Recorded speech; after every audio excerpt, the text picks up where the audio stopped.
ഇപ്പൊ കണ്ടിറങ്ങിയ ഓരോ പ്രേക്ഷകനും പറഞ്ഞ അഞ്ചാം പാതിലെ വീഴുന്ന ഒരു കഥയാണ് ഇത്. കണ്ടിറങ്ങുമ്പോൾ തന്നെ കറക്റ്റ് മീറ്റർ ചാക്കോച്ചൻ എന്നൊരു ആക്ടർ ഇത്രയും ഗംഭീരമായി പെർഫോം ചെയ്ത ഒരു സിനിമ വേറെ ഉണ്ടോ? ഈയിടെ കണ്ടത് വെച്ചിട്ട് ഏറ്റവും മികച്ച സിനിമ എന്ന റിപ്പോർട്ടുകൾ വന്നുകൊണ്ടിരിക്കുന്നത്. അപ്പൊ ഇങ്ങനെ ഒരു ക്യാരക്ടർ ആവാൻ വേണ്ടി എന്തെങ്കിലും പ്രിപ്പറേഷൻസ് കൊണ്ടുവരും? ഇത് ഞാൻ പലപ്പോഴും പറഞ്ഞിട്ടുള്ളൂ, ഞാനൊരു പ്രോസസ്സിൽ വിശ്വസിക്കുന്ന ആളാണ്. ഇപ്പം ഒരു കഥ കേൾക്കുമ്പോൾ നമ്മൾ എക്സൈറ്റഡ് ആകുന്നു, അത് നമ്മൾ ഇതിനു മുമ്പ് ചെയ്തിട്ടുള്ള സിനിമകളിൽ നിന്നും എത്രത്തോളം മാറി നിൽക്കുന്നു എന്നുള്ളത് നമ്മൾ ഒരുപാട് പ്രകടിപ്പിക്കാറുണ്ട്. ആ കഥാപാത്രമാകാൻ വേണ്ടി നമുക്ക് ഇനി എന്തൊക്കെ ചെയ്യാനായിട്ട് സാധിക്കും എന്നുള്ളൊരു അന്വേഷണവും ഒരു പഠനവും അതിൻ്റെ ഭാഗത്തായിട്ടുണ്ട്.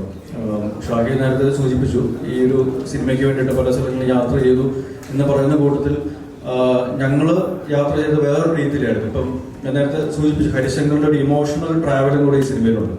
അപ്പം ഇയാളുടെ ഇമോഷണൽ ഒരു പാറ്റേൺ എങ്ങനെയായിരിക്കും, അല്ലെങ്കിൽ വേരിയേഷൻസ് എങ്ങനെ ആയിരിക്കും എന്നറിയാൻ വേണ്ടിയിട്ട് ഒന്ന് രണ്ട് സൈക്കാട്രിസ്റ്റുകളോട് നമ്മൾ സംസാരിക്കുകയും അവരുടെ ഫീഡ്ബാക്കും കാര്യങ്ങളൊക്കെ എടുക്കുകയും ചെയ്തിട്ടുണ്ട്.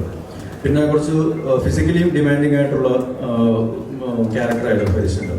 അപ്പം അതിനുവേണ്ടി അതിനുള്ള റിഹേഴ്സൽസും കാര്യങ്ങളൊക്കെ ഇപ്പം പുറകെയിരിക്കുന്ന കുറച്ച് ടീമുകളുണ്ട്. അപ്പോൾ അവരോടൊക്കെ നമ്മൾ ചെയ്തിട്ടുണ്ട്. അപ്പം അങ്ങനത്തെ റിഹേഴ്സൽസ് അല്ലെങ്കിൽ കഥാപാത്രത്തിന് വേണ്ടിയുള്ള പഠനങ്ങൾ അത് സംവിധായകങ്ങളോടൊപ്പം അല്ലെങ്കിൽ തിരക്കഥാകൃത്തിനോടൊപ്പമുള്ള ആ യാത്രകളും സംഭാഷണങ്ങളുമെല്ലാം ഒരുപാട് എന്നെ ഹെൽപ്പ് ഔട്ട് ചെയ്തിട്ടുണ്ട്. പിന്നെ ഇതെല്ലാം കഴിഞ്ഞിട്ട് നമ്മളൊരു സെറ്റിലേക്ക് വരുമ്പോൾ, ഇപ്പോൾ ഫസ്റ്റ് ഡേ ആ ലൊക്കേഷനിലേക്ക് നമ്മൾ വരുന്നു, ആ പോലീസ് യൂണിഫോമിൽ വരുന്നു, നമ്മൾ പറയുന്ന ഡയലോഗുകളും നമ്മൾ ചെയ്യുന്ന കാര്യങ്ങൾ എന്തൊക്കെയാണെന്നുള്ളത് നമുക്കറിയാം, വ്യക്തമായിട്ട് അറിയാം. അതിനുവേണ്ടി നമ്മൾ ആ ലൊക്കേഷൻ ആ ക്യാമറയുടെ മുമ്പിൽ വന്ന് നിൽക്കുമ്പോൾ ആ ഒരു ആംബിയൻസ്, നമ്മുടെ കൂടെ അഭിനയിക്കുന്ന ആൾക്കാർ, ഇതെല്ലാം നമ്മളെ ആ ക്യാരക്ടറിലേക്ക് കൊണ്ടുവരാൻ വേണ്ടി അറിഞ്ഞും അറിയാതെയും ഒരുപാട് ഹെൽപ്പ് ഔട്ട് ചെയ്യാറുണ്ട്. അപ്പം ആ രീതിയിൽ ഞാൻ ഒരുപാട് ഭാഗ്യവാനാണ്. കാരണം ഈ തരത്തിലെല്ലാം കൂടെ നിൽക്കുന്നവരാണെങ്കിലും കൂടെ അഭിനയിക്കുന്നവരാണെങ്കിലും എല്ലാം ആ തരത്തിൽ എന്നെ ഹെൽപ്പ് ഔട്ട് ചെയ്യാനാണ്. ആ ഒരു കഥാപാത്രമായിട്ട് മാറാനായിട്ട് ഒരുപാട് സാധിച്ചിട്ടുണ്ട്.